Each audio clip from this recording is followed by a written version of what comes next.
Urban Crag Climbing Center is a rock gym located in Dayton, Ohio, with 8,000 feet of textured and sculpted vertical terrain ranging from 28 to 56 feet. For more info, go to urbancrag.com or call 937-224-CRAG. Good afternoon. We're here to report about our fruitful trip to Turkey. Within 7 hours of our arrival, the purpose of our trip was being presented on Turkish national television on their version of the morning show called Yeni Gün. We met with the Deputy Prime Minister of Turkey, the Vice Minister of Foreign Affairs, the Minister of Internal Affairs, the Governor of Bursa Province, mayors of Ankara, Bursa, and the municipality of Büyükçekmece near Istanbul. We also met with the principal officers of the Ankara, Bursa, and Istanbul Chambers of Commerce, as well as the leaders of a business organization known as Myriad. The rectors of the Gazi University, Marmara University, and Aral University welcomed us, as well as directors of numerous cultural organizations. We even met with the U.S. Consular General, Scott Kilner.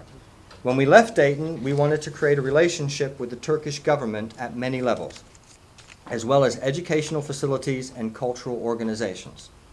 I mentioned that we also met with 3 major chambers of commerce. We are coming back with 2 signed memorandums of understanding between the University of Dayton, Wright State University, and both Marmara and Atal universities located in Istanbul. This was an expeditionary trip designed to create opportunities at many levels. So what else was achieved? What I can tell you is that the state of Bursa is interested in creating a sister state relationship with the state of Ohio.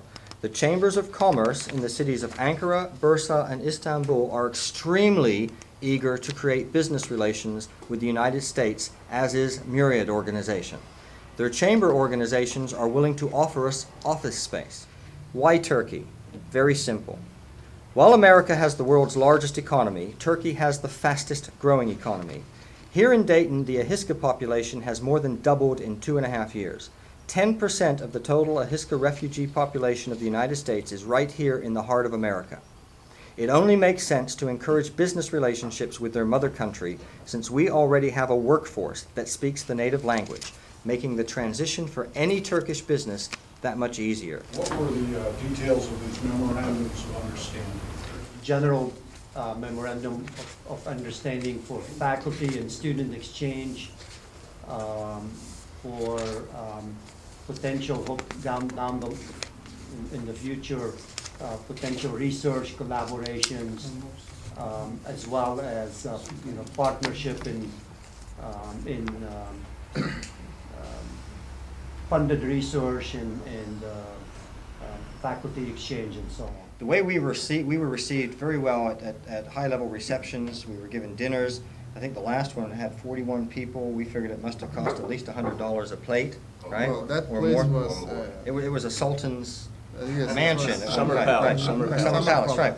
And so we have to be able, if we know that we've got a delegation coming here from any country and they're meeting, it could be the coalition who handles it or whatever, we've got to be able to take them to the racket club and treat them well. And if everybody buys into the concept and everybody contributes, and we just came up with a number like $5,000, you could easily raise a fund of $75,000 to $100,000 that could be used for this purpose. And as it draws down, people can decide whether it's worked effectively and whether they wish to contribute. But my attitude is, if you don't contribute, then you don't have a seat at the table. And so we. Talking about private funds, or are you talking? No, well, if every municipality would put $5,000 aside.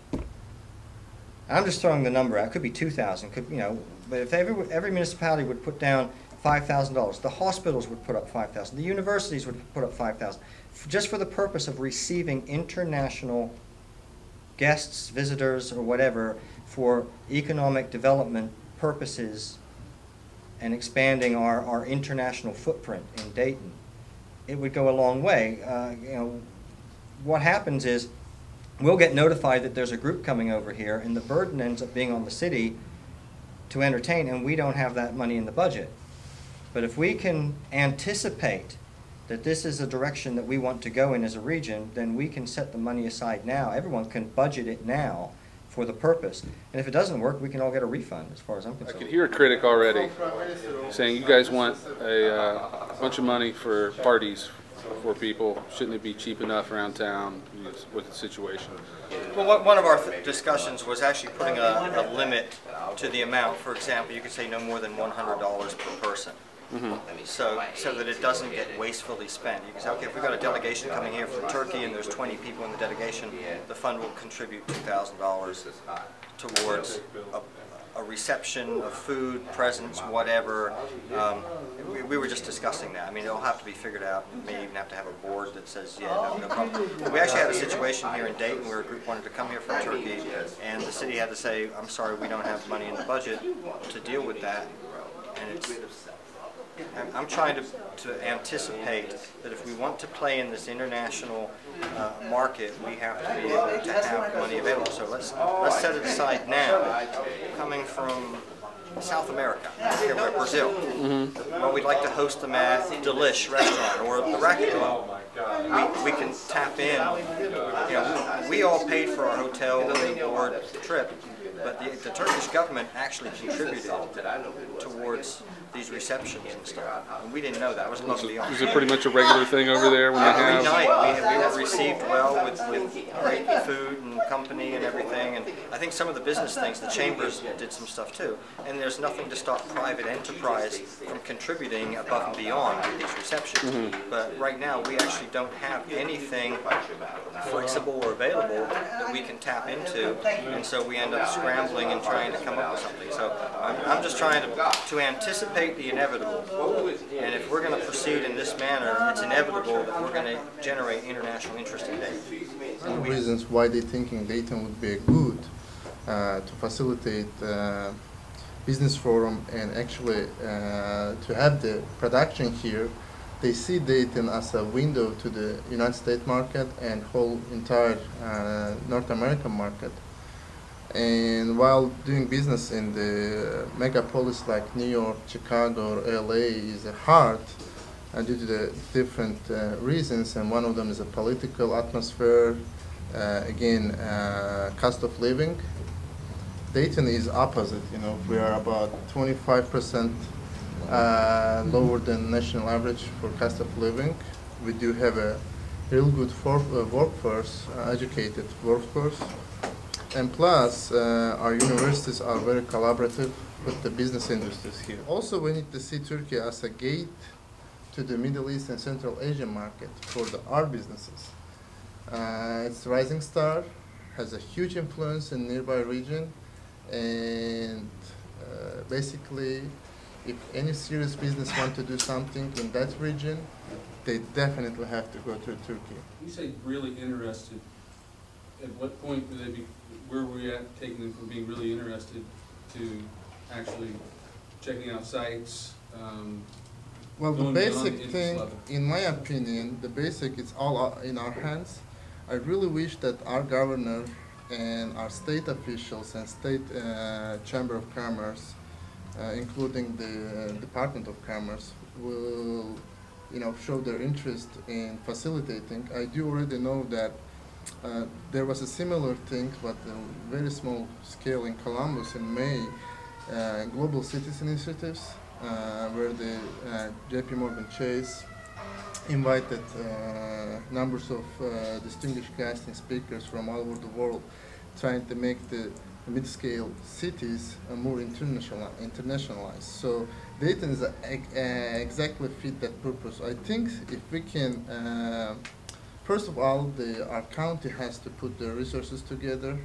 Our business industry, such as banks, universities, Chamber of Commerce, has to put their effort together.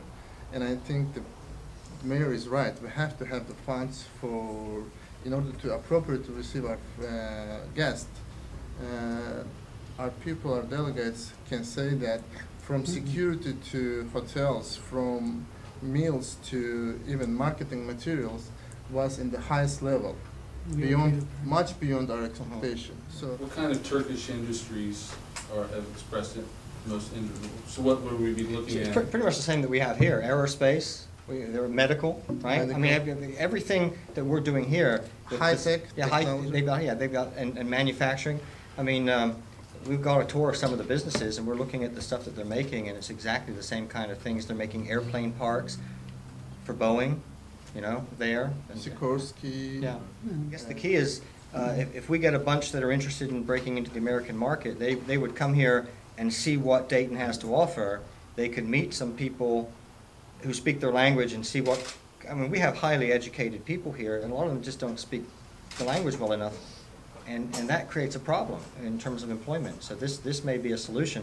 On the other hand, it gives us a foothold into Turkey too, and we can build a relationship with the country that's literally got the fastest growing economy, and is very important in U.S. foreign policy and Middle East relations. We want to make sure that things will change in Dayton. We really need to put our political views aside and work together because this vision can happen as soon as next year in April. It will begin if everybody will support the city, will support our center. Our center is crucial if we want to do this. So I hope that we will have at least attempt to understand what we're trying to do. 100 shirts for only $395. 20 shirts for only $100. Greenleaf Printing and Designs has stupendous signage, printed and embroidered apparel, and promotional products for you. They're at 5526 Burkhart Road in Dayton and on the web at greenleafprinting.com.